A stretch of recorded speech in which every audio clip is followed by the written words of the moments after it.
Hey there, explorers. Welcome to Curious Sparks, the show where we dive into the coolest, most exciting topics that you love, like monster trucks and yeah, even Barbie dolls. Yep, it's all here. So here's how it works. Each episode is like a mini adventure. We uncover fun stories, discover amazing facts, and honestly, just explore together. And, well, I'm your guide on this wild ride. You can call me Max Velocity. But wait, did you know? Curious Sparks is all about you. That's right. Every time you tune in, you're helping me on this journey of discovery. Isn't it cool to think of yourself as part of this adventure? So, ready to ignite that curiosity and dive in? Let's go. No holding back. Hey, Curious Sparks crew. It's Max Velocity here, and today we're diving into something that's, well, kinda close to home, literally. We're talking about families, family stories, and the wild world of genetics. Now, before you start thinking this is going to be all sciencey and serious, trust me, it's actually super fun. I mean, have you ever wondered why you might have your dad's nose, your grandma's laugh, or, your uncle's weird obsession with collecting rubber ducks? Yeah, that's a real thing in my family. So, in Inventon, where I live, we have this totally goofy family tradition. Every year, my family gets together for what we call the Great Spaghetti Slurp-Off. It's exactly what it sounds like. Everyone tries to slurp the longest spaghetti noodle without breaking it. And okay, I know it sounds silly, but here's the thing. My cousin and I always win. Every single year. And my grandma says it's because we both have these super stretchy lips. Her words, not mine. But it got me thinking, like, are these little quirks and talents just random? Or is there something deeper going on? I mean, look around your own family. Do you and your siblings have the same eye color? Or maybe you and your mom both have that one dimple when you smile. Or maybe you look nothing like your relatives at all, and you're like, wait, am I even related to these people? Just kidding, you definitely are. But why do some families look so much alike, while others don't? And why do certain talents or habits seem to pop up again and again, like my family's spaghetti slurping skills? Well, that's where our next chapter comes in. All right, let's break it down. Genetic style. So, you might have heard words like DNA, genes, or inheritance before, maybe in school or, I don't know, in a superhero movie. But what do they actually mean?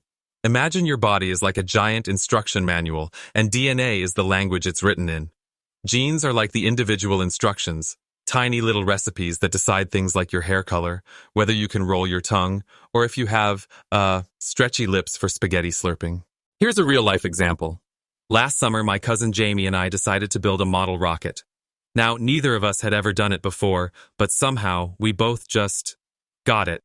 Like we were both super into tinkering, figuring out how things fit together, and okay, maybe blowing stuff up a little bit. Safely, always safely.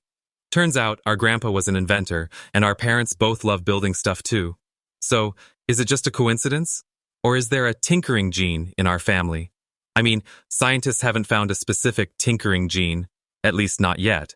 But a lot of our interests and talents can be influenced by the genes we inherit. And then there are those classic questions like, why do I have blue eyes when my parents have brown? Or, how come my friend can roll their tongue into a taco shape but I can't? Well, that's all about how genes get passed down. Sometimes a gene is dominant, which means it kind of takes charge, and sometimes it's recessive, which means it only shows up if you get it from both parents. It's like a game of genetic hide and seek. And honestly, it's a little bit like what we talked about in our episode on feathered dinosaurs. Remember how traits can be passed down over millions of years? Well, in families, it's just a much, much shorter timeline. Now, here's where things get even more interesting. Knowing your family history isn't just about finding out who had the best spaghetti slurp or who could build the coolest rocket. It can actually help doctors figure out if you might be at risk for certain health issues, like if a lot of people in your family have allergies, or if there's a history of, say, diabetes. That's something your doctor might want to know. Let me give you an example. My grandma has this old recipe book. It's like falling apart, but it's full of family favorites. But tucked in the margins, she wrote little notes like, don't use peanuts, Max's dad is allergic, or Jamie can't have eggs. Turns out, those notes are more than just cooking tips. They're clues about our family's health. Some allergies and conditions can be passed down, just like eye color or, the urge to build rockets. So, what could your family history reveal about you? Maybe there's a story about a great-great-grandparent who was a champion runner, or maybe someone who invented something wild. Or maybe there's a health story that's important for you to know.